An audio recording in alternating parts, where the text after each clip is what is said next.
आज मैं अपने सबसे पसंदीदा टॉपिक पे बात करूंगा। कौन सा है वो टॉपिक?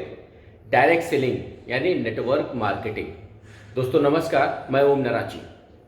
आज मैं आपको ऐसी 5 गलतियां बताऊंगा जब भी कोई बंदा डायरेक्ट सेलिंग में आता है। यदि वो ये 5 गलतियां करेगा तो वो कभी भी डायरेक्ट सेलिंग में सफल नहीं होगा, गारंटीड सफल हो ही नहीं सकता।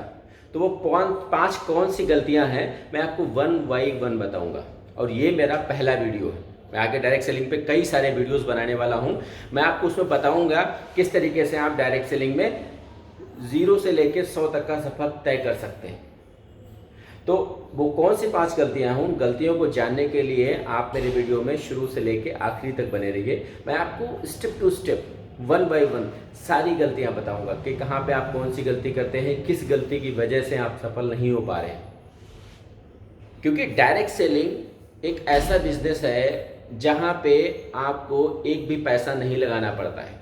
बगैर एक भी पैसा लगाए आप वहां से जो चाहे वो हासिल कर सकते हैं। यहाँ तक कि लोगों ने डायरेक्ट सेलिंग से बड़ी बड़ी गाड़ियाँ, बड़े बड़े बंगले और सारी लग्जरी वहाँ से उन्होंने अर्न करी है, वहाँ से उन्होंने वो अचीव किया है, विदेशों के टूर किए हैं।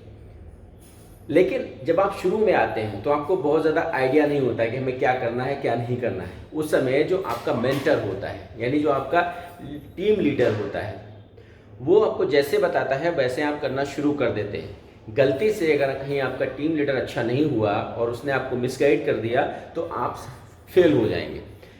तो आपकी जितनी जिम्मेदारी आपके लीडर की है, आपकी अपलाइन की है, उतनी ही जिम्मेदारी आपकी भी है। क्योंकि ये बिजनेस सिर्फ उसका नहीं है, ये बिजनेस आपका है, ग्रो आपको करना है। तो वो आपको रास्ता बताएगा, चलना आपको है, चीज़ें आपको करनी है। तो उन 5 गलतियों में से जो सबसे पहली गलती है वो है डाउट। डाउट मतलब संदेह। देखिए, डायरेक्ट सेलिंग की जो भी XYZ आप कंपनीज चूज करते हैं, मैं आज यहाँ पे कंपनीज की बात नहीं करूँगा, मैं आगे आपको बताऊँगा, ये भी बताऊँगा आपको किस तरीके की कंपनी चूज करनी चाहिए। कंपनी चूज करते समय आपको कौन सी बातों के बारे में ध्यान रखना चाहिए ताकि कहीं आपके साथ ब्लंडर मिस्टेक ना हो जाए, कहीं आप फेल्योर ना हो जाए। लेकिन मैं इस वीडियो में बात नहीं करूंगा उसकी। इस वीडियो में मैं सिर्फ 5 गलतियों के बारे में बात करूंगा। तो पहली जो गलती है डाउट यानी संदेह। जब भी आप कोई कंपनी ज्वाइन करें तो उससे पहले आपको जितनी जांच पड़ताल करनी है, चाहे वो प्रोफाइल की जांच पड़ताल करनी हो, चाहे प्रमोटर की जांच पड़ताल करनी हो, चाहे उसके ऑनर की जांच पड़ताल करनी हो, चाहे उनके प्रोडक्ट की जांच पड़ताल करनी हो, जो कुछ भी आपको करना हो आप डेप्थ तक घुसिए, आप सारी चीज़ें खोजिए, जानिए। 1 दिन लगाइए, 2 दिन लगाइए, हफ्ता, 10 दिन, 20 दिन, जितना भी आपको लगाना है लगाइए। उसके बाद ज्वाइन करिए। लेकिन ज्वाइन करने के बाद में संदेह नहीं करिए, क्योंकि अगर आपने ज्वाइन कर लिया उसके बाद भी आपके मन में संदेह है तो आप सफल कभी नहीं होंगे। मैं आपको एक एग्जाम्पल देना चाहता हूँ, संदेह का एक एग्जाम्पल आपको दूंगा। एक छोटा सा बच्चा यानी एक छोटा सा जब बच्चा होता है उसको आप हवा में ऐसे उछाल दीजिए और वो उछल जाता है, वो खुश होता है। जब आप उसको कैच करते हैं उसके अंदर कोई भी डर नहीं होता है, उसको आप कैच कर लेते हैं क्योंकि उसका आपके ऊपर 100% भरोसा है कि आप उसको कैच ही कर लेंगे। लेकिन जैसे जैसे हमारी एज बढ़ती है, जैसे जैसे हमारी उम्र होती है, हमारे दिमाग में 50 तरह के संदेह आने लगते हैं और हमारा जो ट्रस्ट का लेवल है यानी हमारा जो भरोसा है वो कम होने लगता है। तो सबसे पहली गलती संदेह। मैं ये नहीं कह रहा हूँ कि आप संदेह ना करिए, आप डाउट करिए, लेकिन आपके जितने भी डाउट्स हैं, आपकी जितनी भी क्वेरीज हैं, आप पेपर पे लिखिए। 1 2 3 4 5 6 10 15 20 50 जितने भी आपके क्वेश्चंस हैं एक पेपर पे लिखिए। लिखने के बाद में जो भी आपको प्लान देने आया है, जो भी आपकी अपलाइन है, जिसके थ्रू आपको कंपनी के बारे में XYZ आपको पता लगा है, आप पता करिए, देन ज्वाइन करिए। यानी एक बार आपके सारे डाउट्स क्लियर हो जाएं तब ज्वाइन करिए, उसके पहले मत ज्वाइन करिए। और जब एक बार आपने ज्वाइन कर लिया तब संदेह मत करिए। तो पहली गलती क्या हो गई? पहली गलती हो गई हमारी डाउट्स, कि हम डाउट्स करते हैं, नहीं बहुत ज़्यादा हम संदेह करते हैं। अब क्या है? दूसरा प्रोडक्ट। अब हम करते क्या हैं, हम ज्वाइन होने के बाद में हम थोड़े से प्रोडक्ट के बारे में सीख लेते हैं। कई बार हमने देखा है कई सारे लोग ऐसी कंपनियों में काम करते हैं जो कंपनियां हेल्थ केयर के प्रोडक्ट बनाती हैं। तो वो क्या करते हैं, वो प्रोडक्ट में इतना घुस जाते हैं कि उनका मेन मकसद क्या वो भूल जाते हैं। आपका मेन मकसद क्या है? प्रोडक्ट बेचना। अगर आपका मेन मकसद प्रोडक्ट ही बेचना है तो आप फिर डायरेक्ट सेलिंग में क्यों आए हैं? आप नेटवर्क मार्केटिंग क्यों कर रहे हैं? ये बहुत सारे लोग हमने देखा डॉक्टर बनने लगते हैं। यदि आपको डॉक्टर ही बनना था तो आप डायरेक्ट सेलिंग में क्यों आए हैं? आप BMS करते हैं, MBBS करते हैं, आप डॉक्टर बनते हैं, आपके लिए फील्ड नहीं है। तो आपको न ही डॉक्टर बनना है, न ही प्रोडक्ट का बहुत ज़्यादा ज्ञाता बनना है, आपको प्रोडक्ट का नॉलेज लेना है, लेकिन ये मतलब नहीं है कि आप पूरी तरीके से प्रोडक्ट में ही घुस जाएं। आपका मेन काम क्या है? टीम क्रिएट करना। टीम क्रिएट करेंगे आप तो आप आगे एक लंबी पारी खेलेंगे। लेकिन अगर आप प्रोडक्ट में घुस गए, गलती से डॉक्टर बनने की कोशिश करने लग गए, तो आप फिर वही 10, 20, 50 हज़ार तक सीमित रह जाएंगे, फिर आप बड़ा नहीं कमा पाएंगे और आप सेल्समैन बन जाएंगे, आप नेटवर्क मार्केटर नहीं बनेंगे। आप क्या बन जाएंगे? आप बन जाएंगे प्रोडक्ट सेलर। तो आप यहाँ प्रोडक्ट सेलर तो बनने आए नहीं है, आप यहाँ पे क्या बनने आए हैं? Team leader. तो आपको क्या करना है? आपको प्रोडक्ट नहीं पिच करना है, आपको हमेशा प्लान पिच करना है। आप जब कभी जाएं तो प्रोडक्ट ना पिच करें, हमेशा प्लान पिच करें। किसी को भी ज्वाइन कराएं तो आप प्रोडक्ट के बेसिस पे मत ज्वाइन कराएं। बहुत लोगों को हमने देखा है, अरे भैया ज्वाइन कर लो, फ्री में है यार, कौन सा आपकी जेब से पैसा जा रहा है। भीड़ नहीं इकट्ठी करनी है, वरना आप क्या देखेंगे? आपके पास भीड़ बहुत है, आपकी टीम बहुत बड़ी है, लेकिन काम करने वाला कोई नहीं है। तो आपको भीड़ नहीं इकट्ठी करनी है। वो कैसे होगा? जब आप प्रोडक्ट में नहीं घुसेंगे। आप किस में घुसेंगे? प्लान में। आपको प्लान की बारीकियों को समझना है। दूसरों में और आप में अगर अंतर नहीं है तो फिर क्या मतलब है? तो वो अंतर कैसे होगा? वो अंतर होगा आपकी प्रेजेंटेशन से, वो अंतर आएगा आपके नॉलेज से, वो अंतर आएगा आपके वे ऑफ कम्युनिकेशन, किस तरीके से आप कम्युनिकेट करते हैं सामने वाले को, किस तरीके से आप अपने प्रोडक्ट के बारे में समझाते हैं। तो ये दूसरा है। पहला आपका संदेह, दूसरा आपका है हमेशा प्लान पिच करिए, प्रोडक्ट पिच करने की कोशिश मत करिए। नंबर 3, हर किसी को टीम में मत ज्वाइन कराइए। ज़्यादातर लोग ये गलती करते हैं, हर किसी को बगैर उसकी मर्जी के किसी भी तरीके से ज्वाइन करा लेते हैं। अरे यार मेरे मित्र हो, एक पेस्ट ले लो, XYZ ले लो, बोलो ज्वाइन कर लो। आपको भीड़ नहीं बढ़ानी है, आपको टीम क्रिएट करनी है। आपको अपनी टीम में चूज कर करके ऐसे बंदे लेके आने हैं जो काम करें। अब काम कौन बंदा करेगा? हर कोई काम नहीं करेगा। फॉर एग्जाम्पल, आप मेरे पास आए, आपने मुझे प्लान दिखाया और आपने मेरे दिमाग में पिच कर दिया, अरे यार हरिओम ज्वाइन कर लो, क्या है, कुछ नहीं करना तो पड़ता ही नहीं है और आगे पैसा आएगा, मैं काम करूंगा नहीं करूंगा। तो ज़्यादातर जो वॉलंटियर होते हैं, ज़्यादातर जो नए बंदे होते हैं, उनको इस तरीके से प्लान पिच करके इंट्रोड्यूस किया जाता है। प्लान इंट्रोड्यूस किया जाता है, उस तरीके से वो लाए जाते हैं कि भैया आपको कुछ करना नहीं। जिसको आप पहली बार ही बता देंगे कि आपको कुछ नहीं करना है, क्या वो करेगा? नहीं करेगा। तो जब भी आप किसी को भी अपने प्रोडक्ट के बारे में, अपनी प्रोफाइल के बारे में, अपनी कंपनी के बारे में जाएं बताने, तो आप उनको बताइए, उनको सारी लग्जरी दिखाइए, सब कुछ दिखाइए, लेकिन उनको ये बात मत बताना भूलिए, भैया ये एक बिजनेस है, ये कोई लॉटरी नहीं है, ये कोई 2 नंबर का काम नहीं है, मिनटों में आप करोड़पति बन जाएंगे। आपको लग के मेहनत करनी पड़ेगी और कम से कम 3 साल, कम से कम 3 साल बिना हले, आंखों पर पट्टी बांध के, सिर्फ एक प्रोफाइल के बारे में देख के यदि आप लगे रहे तो आपको 100% सफलता मिलेगी। क्योंकि आप देखते हैं डायरेक्ट सेलिंग में ज्वाइनिंग रेशियो बहुत ज़्यादा है, बहुत सारे लोग ज्वाइन होते हैं, लेकिन बने रहने का रेशियो बहुत कम है।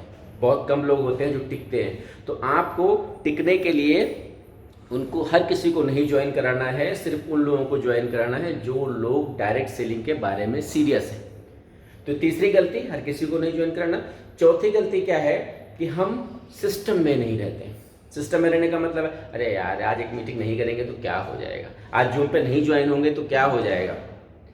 बॉस, आपका नॉलेज जितना अच्छा होगा, आपको प्रोडक्ट के बारे में, प्रोफाइल के बारे में, कंपनी के ऑनर के बारे में, सारी चीज़ों के बारे में जितना अच्छा नॉलेज होगा, आप उतने अच्छे तरीके से सेल करेंगे। ये ट्रुथ भी है, नहीं भी है।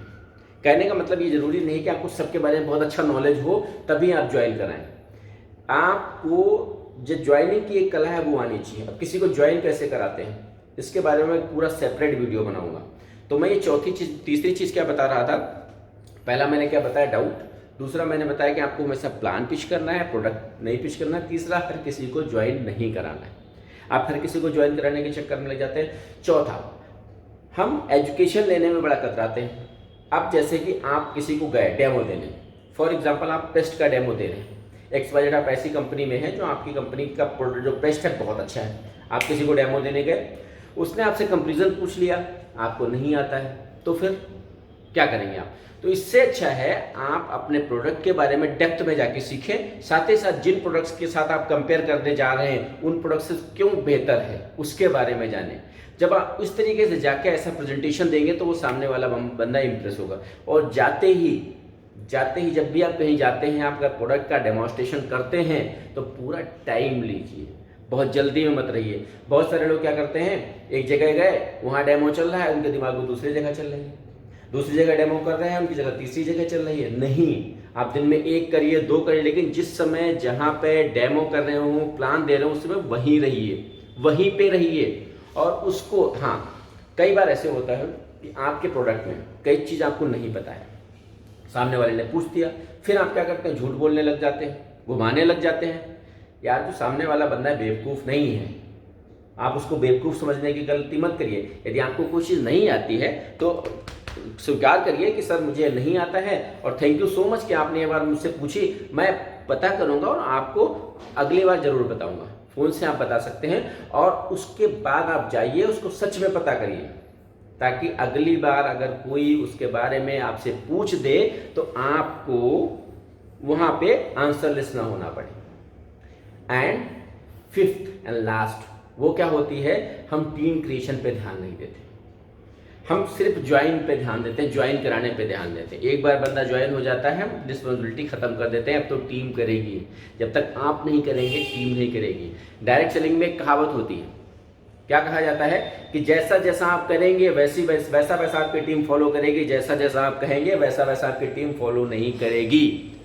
तो आपको पद चिन्ह बनाने होंगे, उन पद चिन्हों पे चल के आपकी टीम चलेगी। लेकिन यदि आप सोचें कि हम जैसा कहते जाएंगे हमारी टीम करती जाएगी, हम कुछ नहीं करेंगे, तो बॉस ऐसा पॉसिबल नहीं है।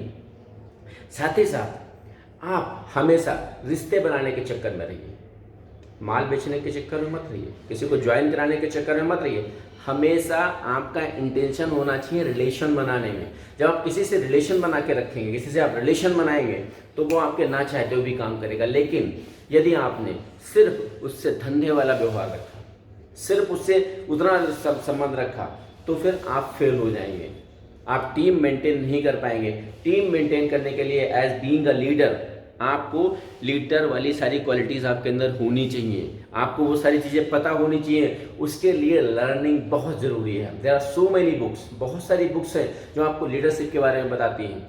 अच्छा, लीडर, मैंने कई सारे लोगों को देखा है, वो हमेशा प्रोफेशनल बनने के चक्कर में रहते हैं। भैया, इट्स गुड, आप प्रोफेशनल बने, लेकिन हर जगह प्रोफेशनलिज्म नहीं चलता है।